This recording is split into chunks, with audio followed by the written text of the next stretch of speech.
saint and the sinner, giving you lessons from the handsome hustler.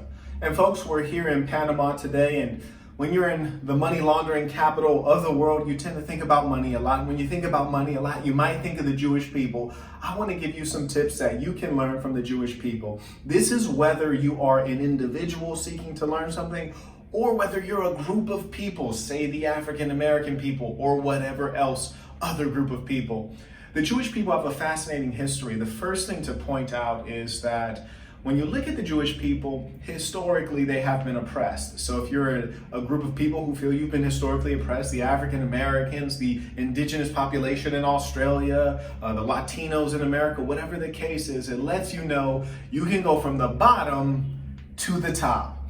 And here's how the Jewish people did it. First and foremost, number one tip is the strength of families. They have very strong family ties. If you study economics, the first firm, meaning the smallest unit, is the family.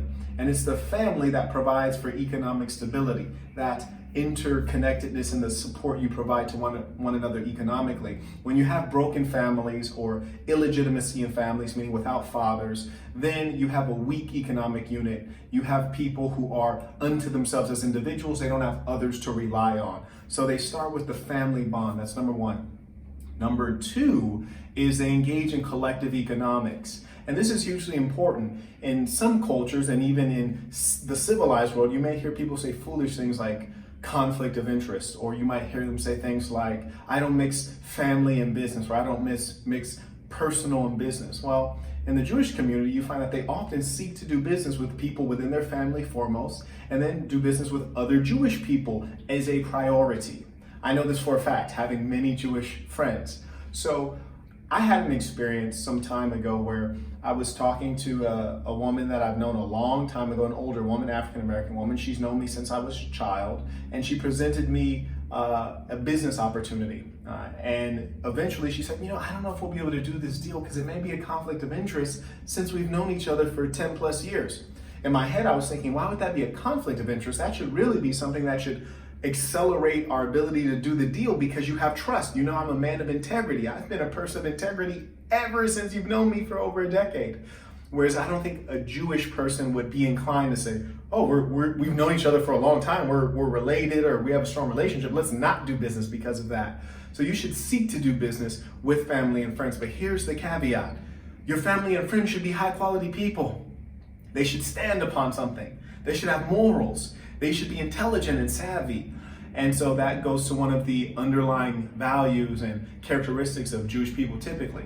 High IQ. I'm not saying that's genetic, I'm saying that's because they're very learned people. If you look at Judaism or Islam, these are typically religions that require significant amounts of reading, significant amounts of study. Scholarship is a part of their way of life. So they're highly competent people. And because of that religious component, it adds a certain level of integrity that's inbred into the culture. Not to say all Jews are religious, but the religious basis has created a Jewish character, so to speak. Now, the way the Jews relate to those who are not Jewish, I'm not speaking on. Right now, I'm speaking on how they relate to one another.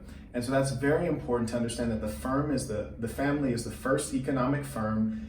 Interdependence and collective economics is hugely important. You should seek to do business with those who are friends and family. Caveat, have friends and family who are good people, honest, of integrity, high IQ. The third thing is that you hear this stereotype that Jewish people are thrifty or cheap. Well, we also know as a fact that they're also very well off economically, which would teach you that, as William Lowndes says, a penny, if you pay attention to the pennies, the dollars take care of themselves. So these folks are being very diligent money watchers, if you would put it simply. They're paying attention to their financial affairs. There's nothing wrong with being thoughtful about how you spend money. Only a fool, whether they're a millionaire or a thousandaire, is going to go and spend their money frivolously, because money is a precious asset that you should allocate intelligently. So do not take an example from those that might wear gold chains and throw money out in the strip club.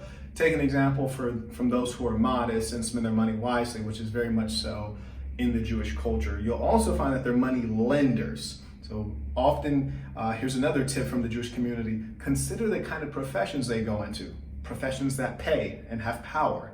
Law, accounting, right? Finance, banking, these kind of things which are giving them power. Now, if you think of this in a historical context, them having been a people who were oppressed, now that they're in these high-power professions, medicine, law, accounting, politics, finance, banking.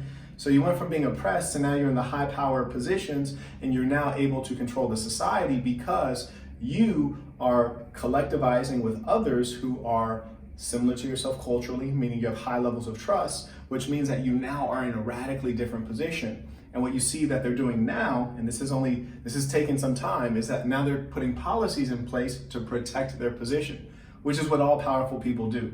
As soon as you get power, you want to make sure that you can maintain it. That's just a little taste on my tips of what you can learn from the Jewish people.